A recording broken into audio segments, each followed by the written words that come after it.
Bro ఎటు చూసినా water falls, mountains. ఇక స్పైస్ ప్లాంటేషన్ కి వెళ్ళాం. అక్కడే మనకు ఒక గైడ్ వచ్చింది, కేవ్స్ లోపలికి తీసుకెళ్ళింది బ్రో. కేవ్ క్రాస్ చేయడం చాలా క్రేజీ ఉండే. బయటకు రాగానే ఏదో వరల్డ్లోకి వచ్చినట్టు ఉండే బ్రో. మొత్తం గ్రీనరీ, ప్లాంట్స్, ప్రతి ఒక్క ప్లాంట్ ఏదో ఒక ట్రీట్మెంట్ లేదా క్యూర్ చేసేవే. నాకైతే బ్రో ఇన్ని ప్లాన్స్ మనకు తెలియకుండా మన చుట్టూ ఉన్నాయా అని షాక్ అయ్యా. కొన్ని ప్లాన్స్ పేర్లు, కొన్ని డిసీజ్ పేర్లు, మొత్తం ఆయుర్వేదిక్ ట్రీట్మెంట్స్ ఫస్ట్ టైం వింటున్నా. మా మామ అయితే ఫుల్ ఇంట్రెస్ట్ తో క్వశ్చన్స్ అడుగుతుంది. అసలు లోపల వెళ్తుంటే pond, water flow, greenery, bridge crossing, everything looked so crazy. ఇది ప్లాంటేషన్ లానే లేదు, ఆల్ ఆఫ్ సడన్ గా వాన. స్టార్ట్ పాయింట్ లో వాడు అంబ్రెల్లా ఇస్తే నాకెందుకులే అనుకున్నా, కానీ కేరళలో ఎప్పుడు వాన పడుతుందో మనకే తెలీదు.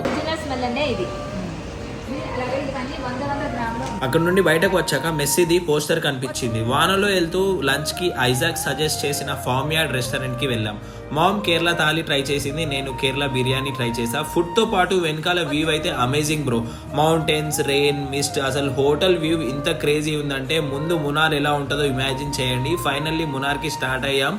ఫాగ్ అండ్ మిస్ట్ ఏం కనిపించడం లేదు. Anyway Munnar, here we come, stay tuned.